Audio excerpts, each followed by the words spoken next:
Hello students, here is me Achal Rajwanshi. Welcome to our YouTube channel Commerce Solution. Students, as you know that we are doing features of federalism, या हम क्या कर रहे हैं 10th class के civics हम पढ़ रहे हैं और 10th क्लास के सिविक्स में हम आज पढ़ेंगे फीचर्स ऑफ फेडरलिज्म। मैंने फेडरलिज्म के बारे में मैंने आपको पहले ही बता दिया है, मैंने टाइप्स ऑफ फेडरलिज्म के बारे में आपसे डिस्कस कर लिया है और आज मैं कराऊंगा आपको फीचर्स ऑफ फेडरलिज्म। चलिए हम पहला फीचर देखते हैं क्या है।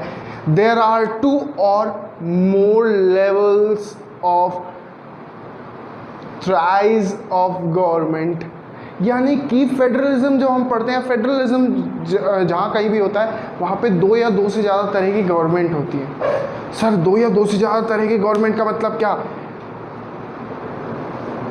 Central government, state government, provincial government या आपकी district government, these are called your levels of government. Sir पर ऐसा तो नहीं, अरे हमारे यहाँ 2 टाइप की गवर्नमेंट है, central government, state government. 2 level की गवर्नमेंट हमें पता चली, सेंट्रल गवर्नमेंट और स्टेट गवर्नमेंट। 2 तरह की गवर्नमेंट के बारे में हमने पता लगा लिया। जब भी हम फेडरलिज्म पढ़ते हैं तो वहाँ 2 तरह की गवर्नमेंट ही होती है, कहीं कहीं 2 से ज़्यादा तरह की गवर्नमेंट भी पाई जाती है, पर अब हमारे यहाँ 2 तरह की गवर्नमेंट होती है, सेंट्रल गवर्नमेंट या स्टेट गवर्नमेंट या प्रोविंशियल गवर्नमेंट हम कह सकते हैं। तो 2 तरह की गवर्नमेंट होती हैं। तो फर्स्ट फीचर हमने पढ़ा, देयर इज अ 2 और मोर लेवल्स ऑफ और अ थ्राइज ऑफ गवर्नमेंट, जो हमने पढ़ लिया। Different thrice have their jurisdiction in a specific matter like legislation, taxation और एडमिनिस्ट्रेशन।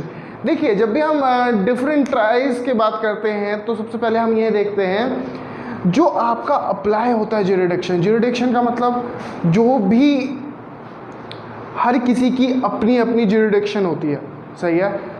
जैसे आपका एक ही बंदा है, श्याम नाम का एक व्यक्ति है और वो कहाँ जा रहा है? वो इंडिया से बाहर जा रहा है, सही है। वो फॉरेन अफेयर्स वाले देखेंगे, यानी कि कौन देखेगा? Central government. बट अगर हम बात करते हैं उसके ऊपर क्रिमिनल केस हो जाता है तो उसे कौन देखेगा? स्टेट गवर्नमेंट देखेगी। और अगर टैक्सेशन की बात आ जाती है तो वहाँ कौन देखेगा? स्टेट गवर्नमेंट देखेगी।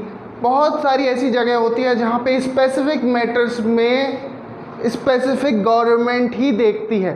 तो मैंने क्या कहा? Different thrice have their own jurisdiction in a specific matter like legislation. Legislation में हर गवर्नमेंट का अपना अपना स्पेसिफिक मैटर है, टैक्सेशन में और एडमिनिस्ट्रेशन में। आई होप ये पॉइंट आपको क्लियर हुआ होगा, नहीं हुआ तो आप पूछ लीजिएगा। Jurisdiction of a different levels are specified in constitution. कभी कभी क्या होता है, जो सेंट्रल गवर्नमेंट होती है ना, वो दबाने की कोशिश करती है स्टेट गवर्नमेंट को। सेंट्रल गवर्नमेंट जैसे नरेंद्र मोदी जी की गवर्नमेंट, स्टेट गवर्नमेंट का मतलब योगी आदित्यनाथ जी की सरकार। दोनों में डिफरेंस है। वो नरेंद्र मोदी जी की जो गवर्नमेंट है वो क्या है? सेंट्रल गवर्नमेंट है। योगी आदित्यनाथ की जो सरकार है वो क्या है? स्टेट गवर्नमेंट है। तो क्या होता है, सेंट्रल गवर्नमेंट कहती है कि तुम्हारी पावर ख़त्म, कभी कभी कह सकती है स्टेट गवर्नमेंट को तुम्हारी पावर ख़त्म, अब सारी ताकत हमारे हाथ में, कह सकती है, सेंट्रल गवर्नमेंट है वो।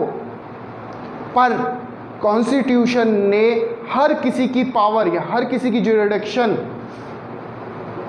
स्पेसिफाइड कर रखी है कि ये स्टेट गवर्नमेंट है, अगर ये स्टेट है तो इसकी इतनी पावर है, अगर ये डिस्ट्रिक्ट है तो इसकी इतनी पावर है।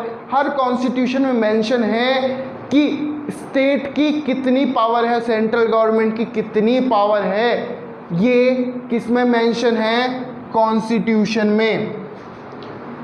कॉन्स्टिट्यूशन में मेंशन है कि किसकी कितनी पावर है, सही है। जब भी कहते हैं jurisdiction of different level are specified in constitution,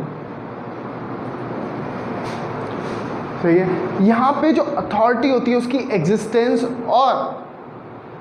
existence और हम उसे एक्सटेंड भी कर सकते हैं, ये कॉन्स्टिट्यूशन में मेंशन है।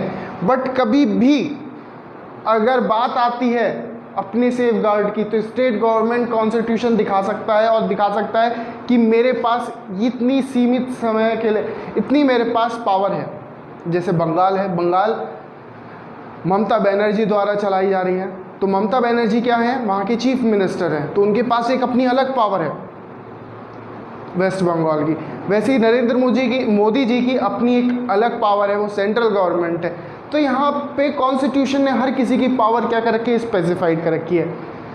The constant both level of government required to change fundamental provision of constitution, यानी कि अगर कोई भी लॉ बदला जाएगा, अगर कोई भी लॉ बदला जाएगा, मैं अगर शिक्षा में बदल रहा हूँ या कोई भी चीज़ बदल रहा हूँ, कोई भी लॉ आ रहा है, तो वो क्या होगा, दोनों ही सरकार की सहमति से बदला जाएगा। दोनों ही सरकार का मतलब सेंट्रल गवर्नमेंट और स्टेट गवर्नमेंट,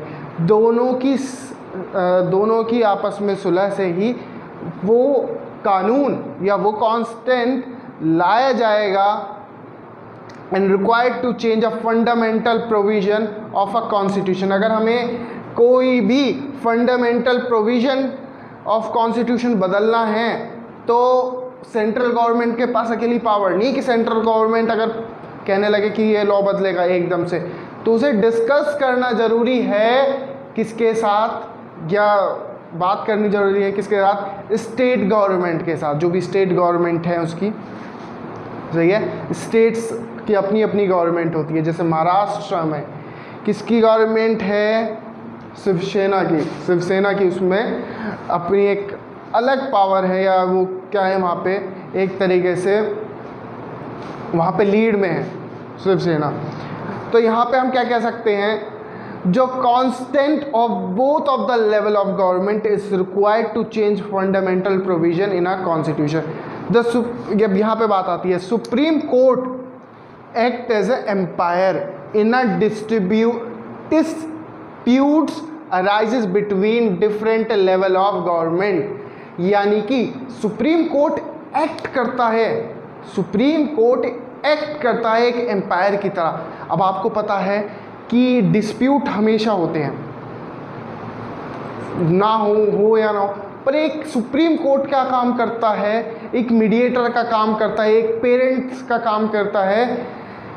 अगर डिस्प्यूट होता है या कॉन्फ्लिक्ट होता है या लड़ाई झगड़ा होता है, किसमें, सेंट्रल गवर्नमेंट में और स्टेट गवर्नमेंट में, तो वो क्या काम करता है, वो एक एम्पायर की तरह काम करता है, जिसे हम कहते हैं, ये भी क्या है, एक फीचर है फेडरलिज्म का। The source of revenue each level of government clear specified ensure the financial autonomy. देखिए, अब आपको पता है रिवेन्यू कहाँ से आता है, सरकार का टैक्सेस से आता है।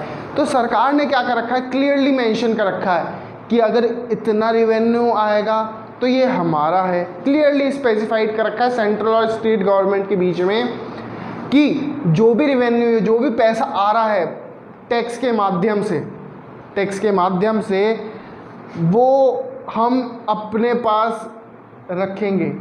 ये एक ऑटोनॉमी या एक पावर किसके हाथ में है, दोनों के हाथ में है। किसके हाथ में, दोनों के हाथ में। सेंट्रल गवर्नमेंट कहती है कि इतना % पैसा मैं रखूँगी, स्टेट गवर्नमेंट कहता है इतना पैसा मैं अपने पास रखूँगा।